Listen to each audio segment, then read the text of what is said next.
ਸਲਾਮ ਆਦਾਬ ਤੇ ਸਤਿ ਸ਼੍ਰੀ ਅਕਾਲ। ਤੁਸੀਂ ਜੁੜੇ ਹੋਏ ਹੋ ਪੰਜਾਬੀ ਰੇਡੀਓ USA ਦੇ ਨਾਲ। ਪੰਜਾਬੀ ਰੇਡੀਓ USA ਦੇ ਨੈਸ਼ਨਲ ਅਤੇ ਇੰਟਰਨੈਸ਼ਨਲ ਰੇਡੀਓ ਨੈਟਵਰਕਸ ਦੇ ਨਾਲ ਸਾਡੇ ਸਭ ਡਿਜੀਟਲ ਪਲੇਟਫਾਰਮਸ ਜਿਵੇਂ ਫੇਸਬੁੱਕ, YouTube, ਇੰਸਟਾਗ੍ਰਾਮ ਅਤੇ ਟਿਕਟੌਕ ਤੇ ਸਭ ਵੇਖਣ ਸੁਣਨ ਵਾਲਿਆਂ ਨੂੰ ਅਪਡੇਟ ਪਾਕਿਸਤਾਨ ਚ ਜੀ ਆਇਆਂ ਨੂੰ ਆਖਦੇ ਹਾਂ। मैं हाँ आप सब नाल मौजूद परवीन मसूद ते मेरे नाल साथ देने लिए मौजूद है मसूद मलिक जी। मसूद जी हैं जी, बहुत धन्यवाद परवीन। मेरे ਵੱਲੋਂ ਵੀ ਸਭ ਦਰਸ਼ਕਾਂ ਨੂੰ, ਸਭ ਸਰੋਤਿਆਂ ਨੂੰ ਦੋਵੇਂ ਹੱਥ ਜੋੜ ਕੇ ਸਲਾਮ ਆਦਾਬ, ਸਤਿ ਸ੍ਰੀ ਅਕਾਲ।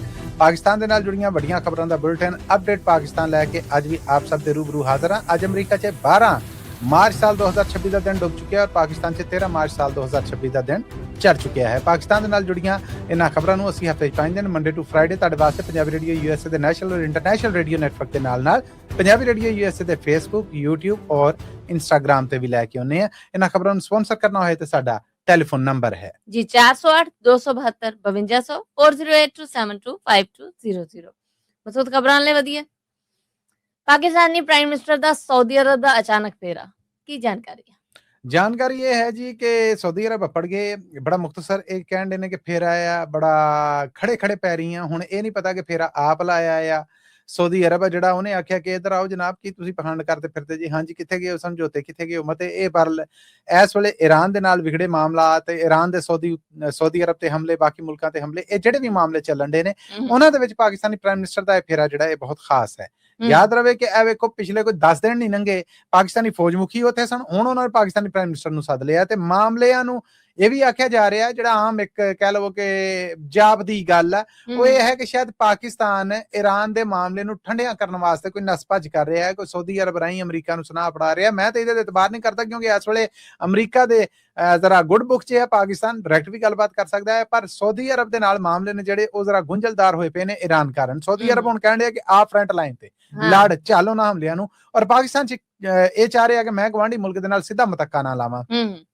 ਇਸ ਮੁਖਤਸਰ ਕਹਿਣ ਨੇ ਕਿ ਦੌਰੇ ਦੇ ਵਿੱਚ ਵਾਪਸੀ ਤੋਂ ਪਹਿਲਾਂ ਜਿਹੜਾ ਖਿੱਤਾ ਹੈ ਯਾਨੀ ਇਹ ਗਲਫ ਦੀ ਪੱਟੀ, ਇਹ ਪਾਕਿਸਤਾਨ ਹੈ, ਈਰਾਨ ਹੈ, ਇਹਦੇ ਬਾਰੇ ਗੱਲਬਾਤ ਹੈ ਜਿਹੜੀ ਉਹ ਹੋਏਗੀ। ਇਹ ਹੁਣ ਆਉਣ ਵਾਲੇ ਦਿਨਾਂ ਦੇ ਵਿੱਚ ਪਤਾ ਲੱਗੇਗਾ ਕਿ ਜਿਹੜੀ ਗੱਲ ਅੱਜ ਮੈਂ ਪੰਜਾਬੀ ਰੇਡੀਓ USA ਤੇ ਬਹਿ ਕੇ ਕਰ ਰਿਹਾ ਕਿ ਇਹ ਸਾਊਦੀ ਅਰਬ ਇਸ ਵੇਲੇ ਪਾਕਿਸਤਾਨ ਤੇ ਇੱਕ ਪ੍ਰੈਸ਼ਰ ਪਾ ਰਿਹਾ ਹੈ।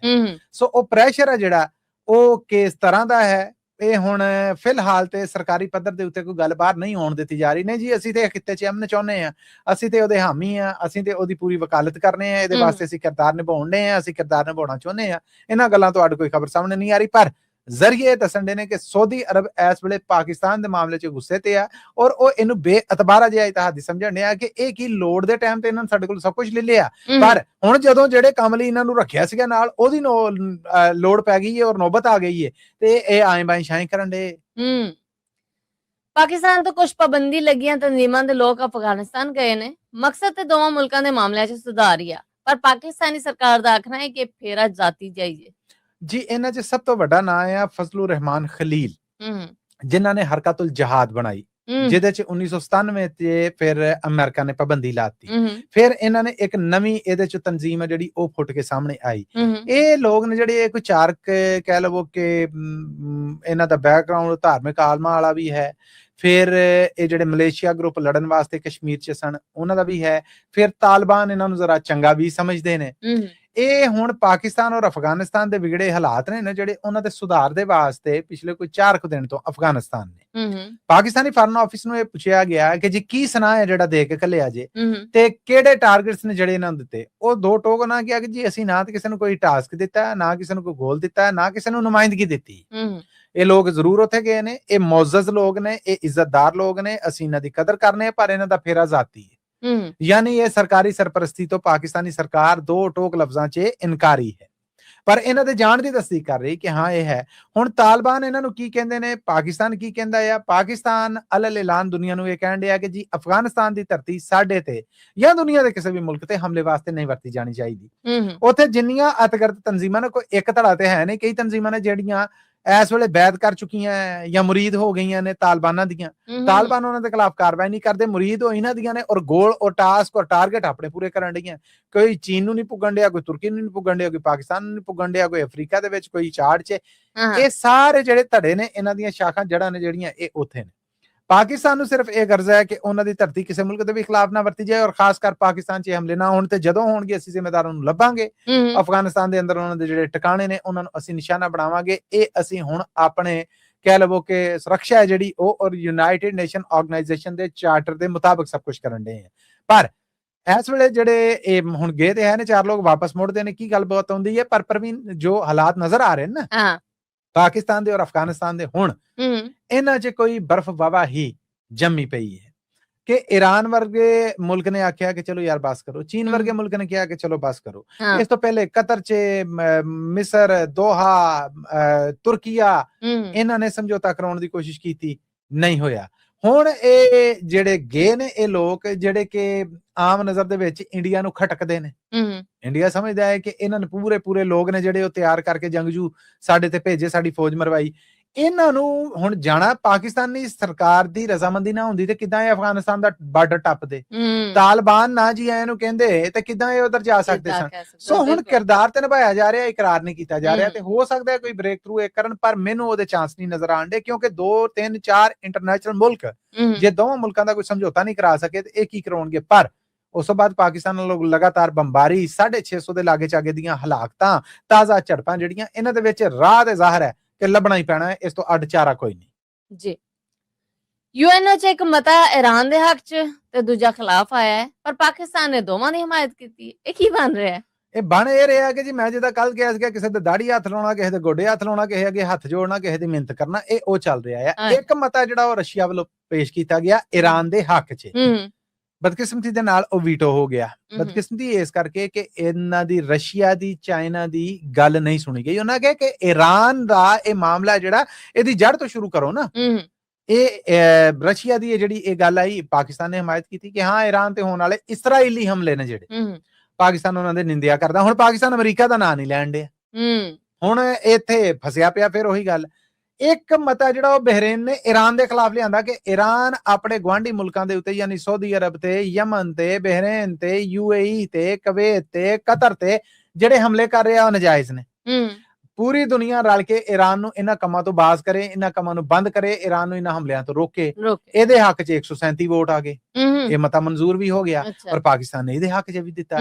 ਹੁਣ ਪਾਕਿਸਤਾਨ ਨੇ ਇਹਦੇ ਹੱਕ 'ਚ ਕਿਉਂ ਦਿੱਤਾ? ਨਾ ਦਿੰਦਾ, ਸਾਊਦੀ ਅਰਬ ਨੇ ਸੱਦਿਆ ਨਾ, UAE ਨੇ ਵੀ ਸੱਦ ਲੈਣਾ ਸੀਗਾ, ਬਹਿਰੇਨ ਵਾਲੇ ਨੇ ਵੀ ਕਹਿ ਲੈਣਾ ਸੀਗਾ, ਉਧਰੋਂ ਆ ਜਾਣਾ ਸੀ ਕੁਵੈਤ ਵੱਲੋਂ ਆਂਤਾ ਯਾ ਹਬੀਬੀ ਕੀ, ਯਾ ਹਬੀਬੀ ਇਹ ਕੀ ਕਾਰੇ ਸਾਨੂੰ ਲਾਰੇ। ਇਹ ਮਾਮਲੇ ਨੇ ਨਾ ਜਿਹੜੇ ਇਹ ਉਹ ਇਹਦੇ ਚ ਚਲਕੰਡੇ ਨੇ ਕਿ ਉਹਦੀ ਕੀਤੀ। ਫਿਰ ਉਸ ਤੋਂ ਬਾਅਦ ਜਿਹੜੇ ਪਾਕਿਸਤਾਨ ਦੇ ਨੁਮਾਇੰਦੇ ਨੇ ਯੂਨਾਈਟਿਡ ਨੇਸ਼ਨ ਆਰਗੇਨਾਈਜੇਸ਼ਨ 'ਚ ਆਸਮ ਇਫਤਖਾਰ ਹੋਣੇ, ਉਹਨਾਂ ਪੁੱਛਿਆ ਗਿਆ ਕਿ ਇਹ ਕੀ ਹੱਕ 'ਚ ਹੈ, ਇਹਦੀ ਵੀ ਹਮਾਇਤ ਆ, ਖਿਲਾਫ ਹੈ ਇਹਦੀ ਵੀ ਹਮਾਇਤ ਆ। ਉਹਨਾਂ ਕਿਹਾ ਜੀ ਸਾਡੀ ਪਾਲਿਸੀ ਇਹ ਕਹਿੰਦੀ ਹੈ ਕਿ ਜੰਗ ਆ ਜਿਹੜੀ ਉਹ ਨਹੀਂ ਹੋਣੀ ਚਾਹੀਦੀ, ਈਰਾਨ ਦੇ ਉੱਤੇ ਹਮਲੇ ਗਲਤ ਨੇ, ਅਸੀਂ ਇਸਰਾਈਲ ਦੇ ਇਹਨਾਂ ਹਮਲਿਆਂ ਦੀ ਨਿੰਦਿਆ ਕਰਨੇ ਆ ਤੇ ਇਸਰਾਈਲ ਨੇ ਕੋਈ ਅਮਰੀਕਾ ਤੋਂ ਹਟ ਕੇ ਹਮਲੇ ਕੀਤੇ ਨੇ। ਸੋ ਅਸੀਂ ਉਹਦੇ ਕਾਰਨ ਆਪਣੀ ਪਾਲਿਸੀ ਦੇ ਮੁਤਾਬਕ ਰਸ਼ੀਆ ਦੀ ਇਸ ਕਹਿ ਲਵੋ ਕਿ ਕਰਾਰਦਾਦ ਨੂੰ ਜਾਂ ਮਤੇ ਨੂੰ ਸਮਝਨੇ, ਇਸ ਲਈ ਅਸੀਂ ਹਮਾਇਤ ਕੀਤੀ।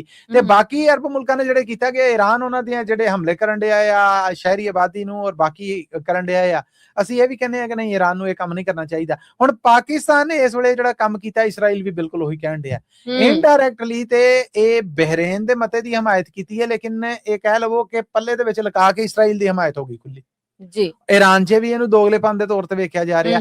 ਪਾਕਿਸਤਾਨ ਦਾ ਇਹ ਆਖਣਾ ਕਿ ਸਾਡੀ ਪਾਲਿਸੀ ਇਹ ਕਹਿੰਦੀ ਹੈ ਕਿ ਈਰਾਨ ਦੇ ਉੱਤੇ ਹਮਲੇ ਹੋਣਾ ਵੀ ਗਲਤ ਆ ਔਰ ਈਰਾਨ ਦਾ ਦੂਜੇ ਮੁਲਕਾਂ ਨੂੰ ਨਿਸ਼ਾਨਾ ਬਣਾਉਣਾ ਵੀ ਗਲਤ ਆ, ਇਸ ਕਰਕੇ ਅਸੀਂ ਦੋਵਾਂ ਦੇ ਹੱਕ ਦੇ ਵਿੱਚ ਵੋਟ ਦਿੱਤਾ ਜੀ। ਇਮਰਾਨ ਖਾਨ ਦੀ ਜ਼ਾਤੀ ਡਾਕਟਰਾਂ ਤੋਂ ਇਲਾਜ ਕਰਾਉਣ ਦੀ ਪਟੀਸ਼ਨ ਇਸਲਾਮਾਬਾਦ ਹਾਈ ਕੋਰਟ ਨੇ ਰੱਦ ਕਰ ਦਿੱਤੀ। ਵੈਸੇ ਜਦੋਂ ਦਾਇਰ ਹੋਈ ਸੀ ਮੈਨੂੰ ਉਦੋਂ ਹੀ ਪਤਾ ਸੀਗਾ ਕਿ ਫੈਸਲਾ ਇਹੋ ਹੀ ਹੋਣਾ ਆ। ਤੇ ਇੱਥੇ ਹੁਣ ਮੈਂ ਦੱਸਦਾ ਜਾਵਾਂ ਕਿ ਇਸ ਪਟੀਸ਼ਨ ਨੂੰ ਵੇਖਿਆ ਜਸਟਿਸ ਅਰਬਾਬ ਮੁਹੰਮਦ ਤਾਹਿਰ ਔਰ ਜਸਟਿਸ ਖਾਦਮ ਹੁਸੈਨ ਸੁਮਰੋ, 2 ਜੱਜਾਂ ਦਾ ਬੈਂਚ ਸੀਗਾ ਇਸਲਾਮਾਬਾਦ ਹਾਈ ਕੋਰਟ ਦਾ। ਉੱਥੇ ਜੀ ਜਿਹੜੇ ਇਮਰਾਨ ਖਾਨ ਦੇ ਵਕੀਲ ਨੇ ਸਰਦਾਰ ਲਤੀਫ ਖੋਸਾ ਹੋਣੇ, ਉਹ ਅਦਾਲਤ ਦੇ ਸਾਹਮਣੇ ਪੇਸ਼ ਹੋਏ, ਜਦ ਕਿ ਐਡਵੋਕੇਟ ਜਨਰਲ ਜਿਹੜੇ ਨੇ ਅਯਾਜ਼ ਸ਼ੌਕਤ ਹੋਣੇ, additional attorney general Rashid Hafiz ਹੋਣੇ, ਇਹ ਵੀ ਅਦਾਲਤ 'ਚ ਸਨ। ਇਮਰਾਨ ਖਾਨ ਦੀ ਇਸ ਅਰਜ਼ੀ 'ਚ ਇਹ ਸੀਗਾ ਕਿ ਉਹਨਾਂ ਦੇ ਜ਼ਾਤੀ ਡਾਕਟਰ ਉਹਨਾਂ ਦਾ ਇਲਾਜ ਕਰਨ, ਜੇਲ੍ਹ ਤੋਂ ਬਾਅਦ ਅਲ ਸ਼ਿਫਾ ਹਸਪਤਾਲ ਜਿਹੜਾ ਉੱਥੇ ਇਲਾਜ ਕਰਨ। ਇਸਲਾਮਾਬਾਦ ਹਾਈ ਕੋਰਟ ਦੇ ਇਹਨਾਂ ਦੋਹਾਂ ਜੱਜਾਂ ਨੇ ਇਹ ਮੰਗ ਰੱਦ ਕਰ ਦਿੱਤੀ। ਉਹਨਾਂ ਆਖਿਆ ਕਿ ਨਹੀਂ ਜੀ ਅਸੀਂ ਇੱਕ ਮੈਡੀਕਲ ਬੋਰਡ ਬਣਾਉਣ ਦੇ, ਮੈਡੀਕਲ ਬੋਰਡ ਰਿਪੋਰਟ ਦੇਵੇ। ਜਦ ਕਿ ਇਮਰਾਨ ਖਾਨ ਦੇ ਵਕੀਲ ਦਾ ਇਹ ਆਖਣਾ ਸੀਗਾ ਕਿ ਅਕਤੂਬਰ ਮਹੀਨੇ ਤੋਂ ਇਮਰਾਨ ਖਾਨ ਨੂੰ ਆਪਣੀ ਨਜ਼ਰ ਦਾ ਮਸਲਾ ਸੀਗਾ, ਜੇਲ੍ਹ ਦੇ ਡਾਕਟਰਾਂ ਨੇ ਔਰ ਅਮਲੇ ਨੇ ਤਵੱਜੋ ਨਹੀਂ ਦਿੱਤੀ, ਉਹਦੀ ਨਜ਼ਰ ਤਕਰੀਬਨ ਮੁੱਕ ਗਈ, ਹੁਣ ਇਲਾਜ ਤੇ ਚੱਲ ਰਿਹਾ, ਪਰ ਇਹ ਇਲਾਜ ਆ ਜਿਹੜਾ ਇਹ ਹੋਰ ਅਸੀਂ ਸਮਝਨੇ ਸੂਤ ਹੋ ਜਾਏਗਾ ਜੇ ਸਾਡੇ ਜ਼ਾਤੀ ਡਾਕਟਰ ਨੇ, ਕੋਈ ਮੰਗ ਏਡੀ ਵੱਡੀ ਨਹੀਂ ਹੈ, ਕੋਈ ਇਲਾਜ ਦਵਾ ਦਾਰੂ ਆ ਜਿਹੜਾ ਉਹ ਅਲ ਸ਼ਿਫਾ ਹਸਪਤਾਲ 'ਚ ਹੋਣਾ ਕੋਈ ਬੁਰੀ ਗੱਲ ਨਹੀਂ, ਬਿਲਕੁਲ ਕੈਦੀਆਂ ਦੇ ਜਿਹੜੇ ਹੱਕ ਨੇ ਉਹਨਾਂ ਦੇ ਵਿੱਚ ਇਹ ਦਰਜ ਆ, ਪਰ ਅਦਾਲਤਾਂ ਦੀ ਜ਼ਾਹਿਰ ਹੈ ਡੋਰੀ ਕਿਸੇ ਹੋਰ ਹੱਥ ਦੇ ਵਿੱਚ ਆ, ਇਸ ਕਰਕੇ ਉਹਨਾਂ ਨੇ ਉਹੀ ਫੈਸਲਾ ਦਿੱਤਾ ਜੋ ਉਹਨਾਂ ਨੂੰ ਆਖਿਆ ਗਿਆ ਨਹੀਂ ਇਹ ਕੰਮ ਨਹੀਂਗਾ ਹੋਣਾ। ਸੋ ਇਹਨੂੰ ਫਿਲਹਾਲ ਰੱਦ ਕਰਕੇ ਇੱਕ ਮੈਡੀਕਲ ਬੋਰਡ ਬਣਾਇਆ ਗਿਆ, ਜਿੱਦਾਂ ਪਹਿਲਾਂ ਇੱਕ ਮੈਡੀਕਲ ਬੋਰਡ ਬਣਿਆ ਸੀਗਾ ਜਾਂ ਪਹਿਲਾਂ ਇੱਕ ਇਮਰਾਨ ਖਾਨ ਦੇ ਨਾਲ ਜੇਲ੍ਹ 'ਚ ਮੁਲਾਕਾਤ ਕੀਤੀ ਸੀ ਫਰੈਂਡਸ ਆਫ ਕੋਰਟ ਨੇ, ਉਸੇ ਤਰ੍ਹਾਂ ਇਹ ਬੋਰਡ ਬਣੇਗਾ, ਉਹ ਕਹੇਗਾ ਜੀ ਉਹਨਾਂ ਦੇ ਇਲਾਜ ਬਿਲਕੁਲ ਠੀਕ ਹੋ ਰਿਹਾ ਹੈ, ਉਹਨਾਂ ਨੂੰ ਬਿਲਕੁਲ ਸਹੂਲਤਾਂ ਦਿੱਤੀਆਂ ਜਾ ਰਹੀਆਂ, ਉਹਨਾਂ ਨੂੰ ਇਹ ਮਰਜ਼ਾ ਉਹਦੇ ਉੱਤੇ ਜਿਹੜਾ ਵੀ ਉਹਨਾਂ ਦਾ ਜਿਸ ਤਰੀਕੇ ਨਾਲ ਇਲਾਜ ਚੱਲ ਰਿਹਾ ਉਹ ਬਿਲਕੁਲ ਠੀਕ ਹੋਏਗਾ। ਲੋ ਮੈਂ ਤੁਹਾਨੂੰ ਦੱਸ ਦੇਣਾ ਅੱਗੇ ਜਿਹੜੇ ਬੋਰਡ ਨੇ ਰਿਪੋਰਟਾਂ ਦੇਣੀਆਂ ਮੈਂ ਅੱਜ ਹੀ ਦੱਸ ਦੇਣਾ ਹੈ। ਫਿਲਹਾਲ ਇਮਰਾਨ ਖਾਨ ਦੀ ਜਿਹੜੀ ਮੰਗ ਸੀਗੀ ਕਿ ਜ਼ਾਤੀ ਡਾਕਟਰਾਂ ਤੱਕ ਪਹੁੰਚ ਦਿੱਤੀ ਜਾਏ ਉਹਨੂੰ ਰੱਦ ਕਰ ਦਿੱਤਾ ਗਿਆ ਜੀ। ਚਕਵਾਲ 'ਚ ਜਾਇਦਾਦ ਖਾਤਰ ਸੱਕੇ ਭੈਣ ਭਰਾਵਾਂ ਨੂੰ ਭੁੱਖੇ ਪਿਆਸੇ ਬੰਦ ਕਰਾਉਣ ਵਾਲੇ ਚਾਚੇ ਨੂੰ ਪਹਿਲੇ ਤਾਂ ਸਜ਼ਾ ਹੋਈ ਸੀ, ਪਰ ਹੁਣ ਅਦਾਲਤ ਨੇ ਰਿਹਾ ਕਰ ਛੜਿਆ। ਬਹੁਤ ਦਰਦਨਾਕ ਇਹ ਕੇਸ ਸੀਗਾ, ਕੁੜੀ 26 ਸਾਲਾਂ ਦੀ ਸੀ ਜਬੀਨ ਬੀਬੀ, ਉਹ ਤੇ ਮਰੀ ਲੱਭੀ ਨਾ ਉੱਥੋਂ ਜਦੋਂ ਪੁਲਿਸ ਗਈ, ਤੇ ਉਹਦਾ ਭਰਾ ਆ ਜਿਹੜਾ ਉਹ ਬਿਲਕੁਲ ਨੀਮ ਪਾਗਲ ਜਿਹਾ ਸੀਗਾ, ਉੱਥੇ ਹੀ ਕੋਈ ਲੰਘਦਿਆਂ ਟੱਪਦਿਆਂ ਬਾਰੀ ਥਾਣੀ ਕੋਠੇ ਥਾਣੀ ਰੋਟੀ ਸੁੱਟ ਦਿੰਦਾ ਸੀਗਾ, ਕਮਰੇ ਨੂੰ ਵੀ ਉਸ ਨੂੰ ਜੰਦਰਾ ਲੱਗਾ ਹੋਇਆ ਸੀ। ਇੱਕ ਗੁਮਨਾਮ ਖਾਤਾ ਜਿਹੜਾ ਉਹ DPO district police officer Chakwal ਨੂੰ ਅਪੜਿਆ ਮਹੀਉਦੀਨ ਹੋਣਾ ਨੂੰ, ਉਹਨਾਂ ਨੇ ਫਿਰ ਉਹ ਵਾਰੰਟ ਲਏ ਜੱਜ ਕੋਲੋਂ, ਫਿਰ ਉਸ ਤੋਂ ਬਾਅਦ ਉਹਨਾਂ ਕਾਰਵਾਈ ਕੀਤੀ, ਜਦੋਂ ਕਾਰਵਾਈ ਕਰਕੇ ਬੂਹਾ ਖੋਲਿਆ ਤੇ ਉੱਥੇ ਅੰਦਰ ਹੀ ਕਹਿ ਲਵੋ ਕਿ ਜੰਗਲ ਪਾਣੀ ਚੁੱਕਾ ਸਾਰਾ, ਉਹ ਇਹਦਾ ਮਤਲਬ ਕਿ ਉੱਥੇ ਤੱਕ ਮਹਿਦੂਦ ਰੱਖਿਆ ਗਿਆ ਸੀ। ਕਈ ਏਕੜ ਅਰਾਜ਼ੀ ਹੈ, ਕਈ ਏਕੜ ਜ਼ਮੀਨ ਜਿਹੜੀ ਕਰੋੜਾਂ ਦੀ ਜਾਇਦਾਦ ਆ, ਔਰ ਸਕਾ ਚਾਚਾ ਉਹਦੇ ਪੁੱਤਰ ਚਾਚੇ ਬਲਕਿ ਤੇ ਉਹਨਾਂ ਦੇ ਬੱਚੇ ਨੇ ਜਿਹੜੇ ਉਹ ਨੇ, ਜਦੋਂ ਇਹ ਮੁਕੱਦਮਾ ਬਣਿਆ ਤੇ ਉਦੋਂ ਸੱਤਾਂ ਨੇ ਤੇ ਜ਼ਮਾਨਤਾਂ ਕਰਾ ਲਈਆਂ, ਗ੍ਰਿਫਤਾਰੀ ਤੋਂ ਪਹਿਲਾਂ 3 ਗ੍ਰਿਫਤਾਰ ਹੋਏ, ਉਹਨਾਂ ਦੇ ਵਿੱਚੋਂ 2 ਨੂੰ ਅਦਾਲਤ ਨੇ ਉਦੋਂ ਰਿਹਾ ਕਰ ਦਿੱਤਾ, ਤੇ ਇਹ ਚਾਚਾ ਹੈ ਜਿਹੜਾ ਇਹਦਾ ਟ੍ਰਾਇਲ ਜਦੋਂ ਹੋਇਆ ਤੇ ਉਹਦੇ ਤੇ ਹਬਸੇ ਬੇਜਾ ਜਿਹੜਾ ਯਾਨੀ ਧੱਕਾ ਕਰਨ ਦਾ ਮਾਮਲਾ, ਉਹਨਾਂ ਦੀ ਜ਼ਿੰਮੇਵਾਰੀ ਕਫਾਲਤ ਦੀ ਜਿਹੜੀ ਉਹ ਨਿਭਾਉਣ ਵਾਲਾ ਮਾਮਲਾ ਸੀਗਾ। ਸੋ ਉਹ ਥਲੜੀ ਅਦਾਲਤ ਤੋਂ ਇਹਨਾਂ ਨੂੰ ਸਜ਼ਾ ਹੋਈ, ਔਰ ਸਜ਼ਾ ਦੇ ਵਿੱਚ ਅਦਾਲਤ ਨੇ ਕਿਹਾ ਕਿ ਇਹ ਇੰਨੇ ਕਰੋੜ ਇੰਨੇ ਲੱਖ ਰੁਪਈਆ ਜਿਹੜਾ ਉਹ ਵੀ ਇਹਨਾਂ ਦੇ ਵਾਲੀ ਵਾਰਸ ਨੇ ਜਿਹੜੇ, ਜਿਨ੍ਹਾਂ ਮੈਂ ਦੱਸ ਦੇਣਾ ਜੀ 98,19,600 ਰੁਪਈਆ ਜਿਹੜਾ ਇਹ ਆਖਿਆ ਕੁੜੀ ਦਾ ਜਿਹੜਾ ਭਰਾ ਬਚ ਗਿਆ ਆ ਉਹਨੂੰ ਦਿੱਤਾ ਜਾਏ, ਜਾਂ ਉਹਨਾਂ ਦੇ ਜਿਹੜੇ ਕਾਨੂੰਨੀ ਵਾਰਸ ਨੇ ਉਹਨਾਂ ਨੂੰ ਦਿੱਤਾ ਜਾਏ। ਨਾਲ ਹੀ 3 ਸਾਲ ਸਜ਼ਾਏ ਬਾ ਮੁਸ਼ੱਕਤ ਦਿੱਤੀ ਗਈ, ਔਰ ਜੁਰਮਾਨਾ ਜਿਹੜਾ ਉਹ ਵੀ ਕੀਤਾ ਗਿਆ, ਔਰ ਆਖਿਆ ਗਿਆ ਕਿ ਇਹ ਜਿਹੜੀ ਦੀਅਤ ਅਜੇ ਇਹਨੇ ਇਹ ਨਾ ਦਿੱਤੀ ਤੇ ਜਦੋਂ ਤੱਕ ਇਹ ਅਦਾ ਨਹੀਂ ਹੁੰਦੀ ਉਦੋਂ ਤੱਕ ਜੇਲ੍ਹ 'ਚ ਕੈਦ ਰਹੇਗਾ।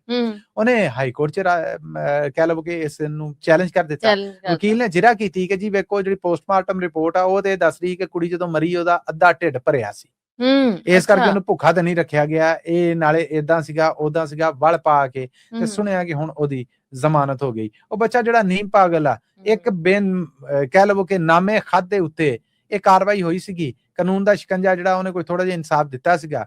ਹੁਣ ਜਦੋਂ ਉਹ ਆਜ਼ਾਦ ਹੋ ਗਿਆ, ਉਹ ਬੱਚਾ ਕਿੰਨਾ ਕੁ ਤਾਕਤਵਰ ਹੈ, ਮੇਰਾ ਖਿਆਲ ਹੈ ਕਿ ਇਹ ਨਾ ਉਹ ਪੈਰਵੀ ਕਰਨ ਜੋਗਾ ਨਾ ਕਾਨੂੰਨੀ ਕਾਰਵਾਈ ਕਰਨ ਜੋਗਾ। ਇਹਨਾਂ ਨੂੰ ਜਾਇਦਾਦ ਚਾਹੀਦੀ ਸੀਗੀ, ਅੱਧਾ ਜੀ ਯਾਨੀ ਕੁੜੀ ਮਰ ਗਈ, ਰਹਿ ਗਿਆ ਅੱਧਾ ਪਾਗਲ ਆ, ਉਹਨੇ ਕੀ ਲੈਣਾ। ਸੋ ਇਹ ਮੁਲਕੀ ਕਾਨੂੰਨ ਦਾ ਇੱਕ ਦਾਗਦਾਰ ਹੋਣਾ ਹੈ, ਕੋਈ ਕਾਨੂੰਨਾਂ ਦੀ ਬਣਾਵਟ ਐਸੀ ਨਹੀਂ ਗਈ ਹੈ ਜੋ ਅੰਗਰੇਜ਼ ਛੱਡ ਗਿਆ ਸੀ ਉਹੀ, ਕਿ ਉਸ ਤੋਂ ਬਾਅਦ ਇਹੋ ਜਿਹੇ ਜਿਨ੍ਹਾਂ ਦਾ ਕੋਈ ਆਸਰਾ ਨਹੀਂ, ਸਟੇਟ ਉਹਨਾਂ ਦਾ ਆਸਰਾ ਬਣੇ।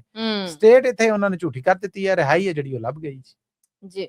ਮਸੂਦ ਇਹਦੇ ਨਾਲ ਅਸੀਂ ਆਪਣੇ ਸਰੋਤਿਆਂ ਕੋਲ ਲੈਣੀ ਇਜਾਜ਼ਤ, ਪਰ ਜਾਣ ਤੋਂ ਪਹਿਲੇ ਉਹੀ ਇੱਕ ਗੱਲ ਜਿਹੜੀ ਅਸੀਂ ਹਰ ਵਾਰ ਕਰਨੇ ਵਾਲੇ ਇਹ ਖਬਰਾਂ ਤੁਸੀਂ ਪੰਜਾਬੀ ਰੇਡੀਓ ਯੂਐਸਏ ਦੇ ਨੈਸ਼ਨਲ ਔਰ ਇੰਟਰਨੈਸ਼ਨਲ ਰੇਡੀਓ ਨੈਟਵਰਕ ਦੇ ਨਾਲ ਪੰਜਾਬੀ ਰੇਡੀਓ ਯੂਐਸਏ ਦੇ ਫੇਸਬੁੱਕ, YouTube ਔਰ ਇੰਸਟਾਗ੍ਰਾਮ ਤੇ ਵੀ ਵੇਖ ਸਕਦੇ ਹੋ। ਹਫ਼ਤੇ 'ਚ 5 ਦਿਨ ਖਬਰਾਂ ਲੈ ਕੇ ਆਉਂਦੇ ਅਸੀਂ ਤੁਹਾਡੇ ਵਾਸਤੇ, ਔਰ ਪਾਕਿਸਤਾਨ ਦੇ ਨਾਲ ਜੁੜੀਆਂ ਇਹਨਾਂ ਖਬਰਾਂ ਨੂੰ ਜੇ ਤੁਸੀਂ ਸਪਾਂਸਰ ਕਰਨਾ ਹੋਏ ਤਾਂ ਸਾਡਾ ਟੈਲੀਫੋਨ ਨੰਬਰ ਹੈ ਜੀ 408 272 5500 4082725200। ਇਹਦੇ ਨਾਲ ਹੀ ਅਪਡੇਟ ਪਾਕਿਸਤਾਨ ਦੇ ਵਿੱਚੋਂ ਸਾਨੂੰ ਦਿਓ ਇਜਾਜ਼ਤ। ਅਗਲੇ ਅਪਡੇਟ ਪਾਕਿਸਤਾਨ ਤੱਕ ਲਈ ਮੇਰਾ ਤੁਹਾਡਾ ਸਾਡਾ ਸਾਰਿਆਂ ਦਾ ਰੱਬ ਰਾਖਾ।